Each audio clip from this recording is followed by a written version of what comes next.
lot of these tests turn out to be false negatives. They can test for Ebola, and the initial test says that Ebola is not found. Later tests can confirm it. So we're going to get into that into a moment. But the CDC is not ordering, but suggesting that the stepdaughter of the Ebola victim can return to work, even though she could be infected with the virus and just not showing symptoms for the next 3 weeks. And this is key because the New York Times reported back in 2000, some may carry Ebola without showing any symptoms. This is 14 years ago we knew about this. The Ebola virus, which has caused deaths from high fever and bleeding in African outbreaks, can also infect without producing illness. According to a new finding by African and European scientists, the possibility of asymptomatic infection was only suggested in earlier studies, they said in last week's issue of The Lancet. Now they said they had documented such infections for the first time. They've found that the Ebola virus could persist in the blood of asymptomatic infected individuals for 2 weeks after they were first exposed to an infected individual. So everything we've been told so far by the CDC is that you can't infect anybody else unless you're already showing symptoms. That has been discounted in this study, which was published in The Lancet, a prestigious medical journal, 14 years ago. And yet this nurse is being sent back to work, having had direct contact with patient zero. There you see the article out of the New York Times. And then there's this, out of Newsweek, why it's important to do multiple tests on suspected Ebola victims before releasing them. And it gets into the fact that people have been tested for Ebola and the results have come back with a false negative. They're tested again subsequently and they're found to have the Ebola virus. So all of these individuals that have been in contact with patient zero there in Dallas, we don't know how many have been tested. We can't really trust the CDC given that they've been so lax on dealing with that family alone. You know, the vomit-stained sidewalks were cleaned up with people without protection. It took almost a week for an actual properly trained, properly equipped hazmat crew to completely clean and disinfect and sterilize that apartment. And then we have false negatives. So people could be being tested for Ebola, it comes back negative, and yet they could still have the virus, and yet they're sending the nurse back to hospital where she could potentially infect hundreds or thousands of other people. The insanity absolutely knows no bounds. And then we've got the border situation again. No interdiction at the border whatsoever, even though, according to this report, government figures indicate that 112 individuals were interdicted illegally crossing into the United States from Guinea, 231 from Liberia, and another 145 from Sierra Leone, the three Ebola hotspots. The period of these apprehensions was one in which we had a larger border patrol presence on the actual border than we do now. So there were more border patrol agents in service back then when these figures were recorded. Now there are less, and this doesn't even include all the people who were not interdicted by border patrol agents. So God knows how many more hundreds of individuals from Liberia, from Sierra Leone, are crossing the US border, potentially having been exposed to Ebola. And again, we had the speculation that patient zero, Duncan, had engaged in what's now being called Ebola tourism because he told his boss that he was traveling to the United States to get treatment, having himself been infected with Ebola after taking one of his pregnant family members to hospital in Liberia. So this could really start a wave. We had an article a few days ago. There you see boss co-workers of US Ebola patient. He knew he had Ebola. US trip was desperate attempt to survive.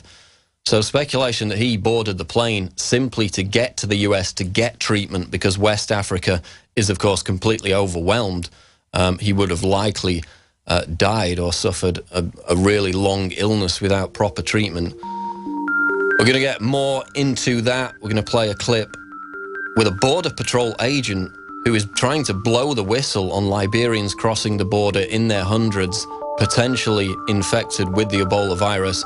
We're also going to talk to Robert David Steele at the top of the next hour about the open source revolution, about Ebola. David Knight in studio, Anthony Gucciardi also. This is the Alex Jones Show live, Infowars.com. Stay tuned. White House has dropped the ball on this. It's now being picked up by the states. Connecticut Governor Daniel Malloy has declared a public health emergency for the state as a precaution during the Ebola epidemic that is affecting several countries in Western Africa. He signed an order declaring the emergency on Tuesday, and it gives the commissioner of the State Department of Public Health the authority to quarantine and isolate people whom the commissioner, quote, reasonably believes have been exposed to the Ebola virus. So that's a higher standard of proof than the CDC requires. Of course, we had the CDC measures reported back a couple of months ago where they said anybody with any respiratory illness could be quarantined, or indeed anybody who was a healthy person. They used the words well persons that were coming in into the airports, that they could be quarantined by the CDC. Now the Connecticut governor is taking it one step further. There you see the executive order from Obama. Anybody with respiratory illnesses, this from the Connecticut governor, is a higher burden of proof, reasonably believes has been exposed to the Ebola virus, is the quote. So now they're taking their own steps to try and deal with this Ebola threat, even as the administration and the CDC completely drops the ball. Here's a clip from a local news channel reporting on a Border Patrol agent, National Border Patrol Council union, blowing the whistle on the threat of Ebola from individuals entering from Liberia and Sierra Leone. Let's go to the clip. Recently, agents caught immigrants from Liberia, one of the West African countries hit the hardest by Ebola. Now the Border Patrol Union is saying if immigrants did bring the virus, it'd be hard to contain. The CDC issued a level 3 warning for U.S. citizens to avoid traveling to West African countries experiencing an outbreak of Ebola. But according to Chris Cabrera with the National Border Patrol Council, immigrants from those countries are already making their way here. Not too long ago, we did catch some people, I believe, from Liberia.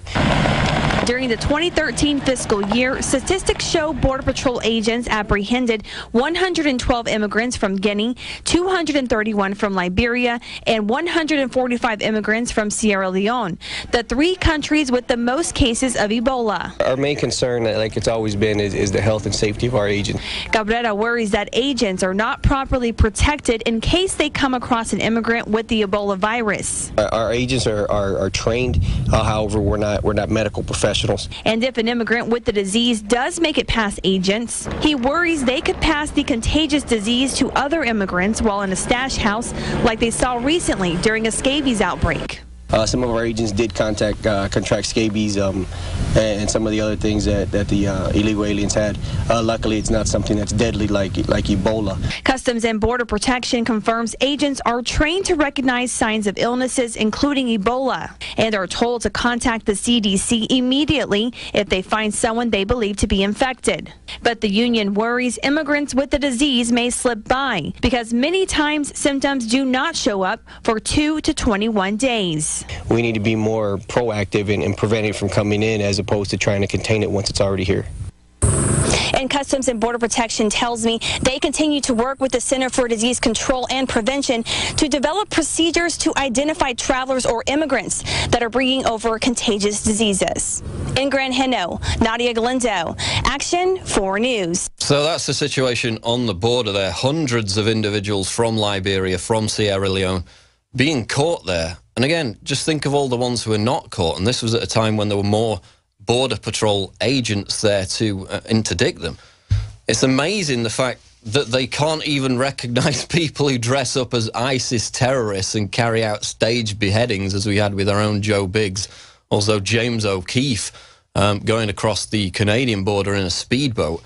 They failed to pick up that, and yet we're expected to trust them that they can detect people with signs of Ebola. We keep hearing this thing about how the authorities have proper training, and yet the hospital in Dallas, where patient 0 arrived, they had gone through the Ebola training before he arrived, yet they sent him home with antibiotics, even though he told them he was from West Africa And of course, that led to the situation now where his own stepdaughter is being sent to work as a nursing assistant, even though she was exposed to him.